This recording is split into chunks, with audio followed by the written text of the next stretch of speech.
But so what does it mean to start helping our children, starting to cultivate these strengths, these interests, these innate abilities? I did stay away from that word passion. I think for some of us, that's too big of an emotion.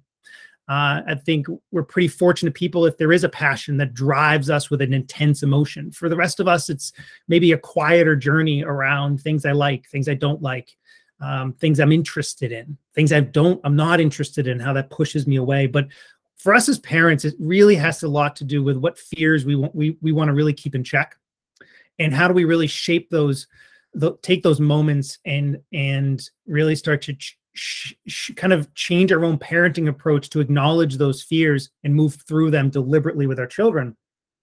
And how do we cultivate and nurture our children in a different way? But why the term interest? Why does that matter? Well, when you look at kind of the research and you look at the trajectory around success and enjoyment and fulfillment in life and meaning and purpose, it has a lot to do with the interests that we move towards. What do we find enjoyable? What are we good at? Right? It may start with what I don't like, but eventually starts to move in what can I tolerate? But it's kind of like the low-hanging interest. But also, what I really enjoy doing, and how that starts to shape my future. Right. And personally, I did an internship a senior year in high school, and it was at a special needs school down the street from here. It's in Hanover, Massachusetts. And it was working with really complex children with special needs, like really complex. It was a private school for them. And high school, senior year. And that was the moment. Like, it just, to me, that brought together a lot of my interests and strengths into one clear picture. And I think I was pretty fortunate to have that opportunity. But for the rest of us, for many of our kids, we want that as well for them, right? To have that aha moment. Until then, how do we cultivate those cognitive strengths, those innate interests, those curiosities? And it sometimes starts with helping our children understand their personality and celebrating the strengths of their personality. And I'm not talking school. I really don't even want to consider school. School, for so many of our kids, is the exact opposite. It is the chronic reminder of what they suck at, right? Absolutely. So for them, for so many, the hope is that they find their interests in other areas, and we have to cultivate that. And so that means looking at maybe the hard skills. Maybe they're great writers, creative writers. So how does that blossom into something meaningful? They love to read. How does that blossom? Softer skills that are so much more important to long-term success in life. The emotional intelligence, right? Communication, listening skills. The classic example of the ADHD kid that's an exceptional outside salesman, but could never function behind a desk, right? So finding their tribe is my phrase for that. It's like, where is their tribe? Where are they connecting with their people? Right. So I have a great example of one of my kiddos. Let's see. Well, first of all, I'll share Chris. Chris is one of my a client I worked with years ago. And I'll tell you, fifth grader, extremely intelligent, didn't really need the fifth grade from an academic standpoint. He needed that for more of the social emotional stuff, but he really struggled, and he got his butt kicked most days by the challenges, just making it through. But he had this overwhelming passion for animals. And so we started to cultivate this passion by getting him access to the 4-H club. And that started to lead into volunteering at vet clinics.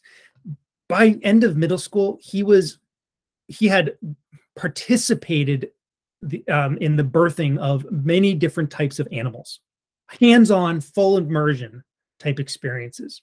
I mean, this kid was a vet. This little man was a vet in the making. It was just a journey of cultivating. Did he still have his challenges? Absolutely.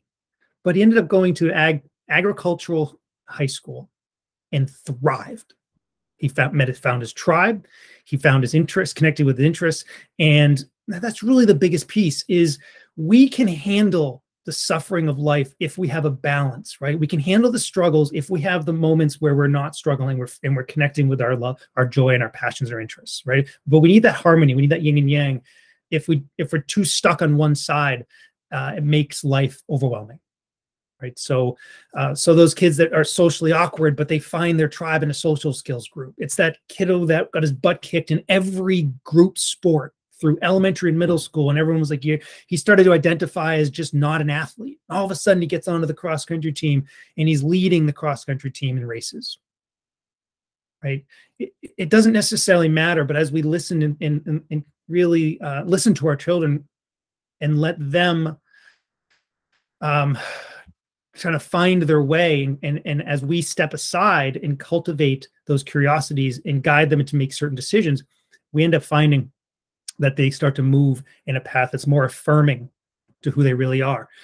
Now, this is a cool way. Another perspective is to really think of the things that we kind of maybe annoy us about our children because they're just not really our tendencies, right? Think of the stubbornness. Now, stubbornness, maybe it's a stubbornness or an impulsivity or intrusive. There's certain negative characteristics that we may put on our children.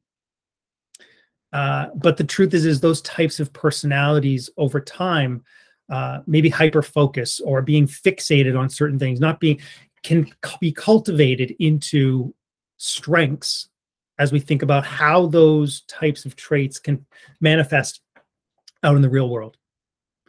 And so we as a parents, you write them down.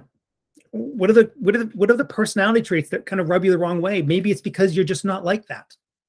But the truth is that's not necessarily the best way to perceive that trait. What does it look like as a positive? And start to cultivate that with your children, especially now. I'll get more into this with ADHD in other slides, but what are the superpowers? What does it mean to have these disabilities? And how do I continue to cultivate through those disabilities the ability that's hidden in between? So let's challenge your perspective for a minute.